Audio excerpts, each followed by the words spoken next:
ఓం శ్రీ గురుభ్యో నమ. వాగాఢ్య సంపృక్తో వాగాఢ్య ప్రతిపత్తి జగత పితరో వందే పార్వతీ పరమేశ్వర. ఆ పార్వతీ పరమేశ్వరులు మమ్ము అందరినీ కూడా ఎల్లవేళ్ళ కాపాడని కోరుతున్నాం. మాతృదేవతాభ్యో నమ, పితృదేవతాభ్యో నమ, శ్రీ గురుదేవతాభ్యో నమ. ఇష్టదేవతాయే నమో నమ. తిరువూరు శ్రీ శేషమునీంద్ర ఆశ్రమం నుండి ప్రతిరోజు కూడా ఒక మంచి మాట చెప్పుకుంటున్నాం. ఆ సందర్భంగా ఈ రోజున మనం ఇంగ్లీష్ క్యాలెండర్ గురించి చెప్పుకుందాం. ఇంగ్లీష్ క్యాలెండర్లో 12 నెలలు ఉంటాయి. ముందు సంవత్సరం తెలియజేస్తుంది. అంటే సంవత్సరం అంటే ఇప్పుడు ఈ సంవత్సరం క్యాలెండరు 2025 అలా ఏదైతే ఉందో ఇంగ్లీషు యొక్క లెక్కల ప్రకారంగా క్యాలెండరు క్రీస్తు శకము 2025 మనం తెలుసుకుంటున్నాం. అదేవిధంగా తర్వాత నెల ఉంటుంది. అంటే ఇంగ్లీష్ నెలలు ఉంటాయి. వాటి మీద ఇంగ్లీష్ నెలలు జనవరి, ఫిబ్రవరి, మార్చి, April, May, June, July, August, September, October, November, December అట్లా 12 నెలలు ఉంటాయి. 12 నెలలకి కూడా ఒక నెలకి 30 రోజులు, ఒక నెలకి 31 రోజు, ఒక నెలకి 28 రోజులు ఉంటాయి. అదేవిధంగా ఫిబ్రవరి నెల 28, లీప్ సంవత్సరానికి 29 రోజులు ఉంటాయి. అంటే లీప్ సంవత్సరం ఏ విధంగా తెలుసుకోవాలి అంటే మన యొక్క ఇంగ్లీష్ సంవత్సరాన్ని 4 చేత భాగారిస్తే ఏ సంవత్సరం అయితే 0 వస్తుందో ఆ సంవత్సరమున లీప్ సంవత్సరం చెప్పబడుతుంది. ఫిబ్రవరి నెలలో ఆ క్యాలెండర్లో ఫిబ్రవరి నెలకి 29 రోజులు వస్తున్నాయి అని మనం గమనించవలసిందిగా తెలియజేస్తున్నాం. అదేవిధంగా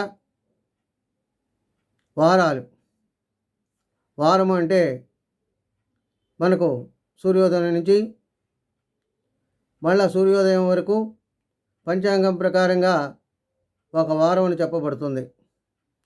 అదే ఇంగ్లీష్ క్యాలెండర్ ప్రకారంగా అర్ధరాత్రి 12 గంటల నుంచి మళ్ళా అర్ధరాత్రి 12 గంటల వరకు ఒక వారం అని చెప్పబడుతుంది. కనుక క్యాలెండర్ లెక్క 12 గంటలు, పంచాంగం లెక్క ఉదయం సూర్యోదయం అయిన కాడ నుంచి, అంటే సూర్యోదయం 6 గంటల సుమారుగా ఒక అరగంట అటు ఇటుగా 6 గంటల నుంచి ప్రారంభమవుతుంది. ఇక వారాలు ఎన్నేంటి? 7 వారాలు. ఆదివారము, సోమవారము, మంగళవారము, బుధవారము, గురువారము, శుక్రవారము, శనివారము 7 వారాలు. తిరిగి మళ్ళీ ఆదివారం నుంచి ప్రారంభమవుతూ ఉంటాయి. ఇక తారీఖులు అంటే తేదీలు ఆ నెలలో ఏ వారం నుంచి ప్రారంభిస్తుందో ఆ ప్రారంభించే టైము ఆ వారము ప్రారంభం నుంచి 1 మొదలవుతుంది. అంటే బుధవారం అయితే బుధవారము, గురువారం అయితే గురువారము, అట్లా ఆ ఉన్న 7 వారాల్లో అనుకున్నటువంటి టైం అంటే గతించిన నెల మిగిలినటువంటి ప్రారంభం కాలంగా అవుతుంది. కాబట్టి 1వ తేదీ వారం ప్రారంభించబడుతుంది. తర్వాత తిథులు అంటే ప్రతిరోజు కూడా ఒక తిథి నడుస్తూ ఉంటుంది. తిథులు 15. ఆ 15ని ఒక పక్షం అంటాము. నెలకి 2 పక్షాలు అంటే 30 తిథులు వస్తాయి. మొదటి పక్షంలో పాడ్యమి నుంచి పౌర్ణమి వరకు, రెండవ పక్షంలో పాడ్యమి నుంచి అమావాస్య వరకు జరుగుతుంది. ఈ యొక్క పాడ్యమి యొక్క తిథులు ఏంటంటే పాడ్యమి మొదలుపెట్టి పాడ్యమి, విజయ, తదియ, చవితి, పంచమి, షష్ఠి, సప్తమి, అష్టమి, నవమి, దశమి, ఏకాదశి, ద్వాదశి, త్రయోదశి, చతుర్దశి, పౌర్ణమి. ఇంకొక పక్షానికి పౌర్ణమి బదులుగా అమావాస్య వస్తుంది. అట్లా 30 రోజులు. తర్వాత క్యాలెండర్లో తిథి ఎప్పటిదాకా ఉన్నదని తెలుసుకోవడానికి క్యాలెండర్లో ముగింపు గడియలు ఇస్తారు. అంటే ముగింపు అయినటువంటి టయానికి అక్కడ తెలియజేస్తారు.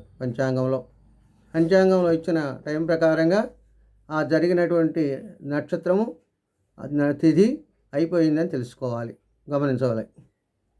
ఇక తర్వాత నక్షత్రాలు 27 నక్షత్రాలు ప్రతి నెల జరుగుతూ ఉంటాయి. అశ్విని మొదలుకొని రేవతి వరకు.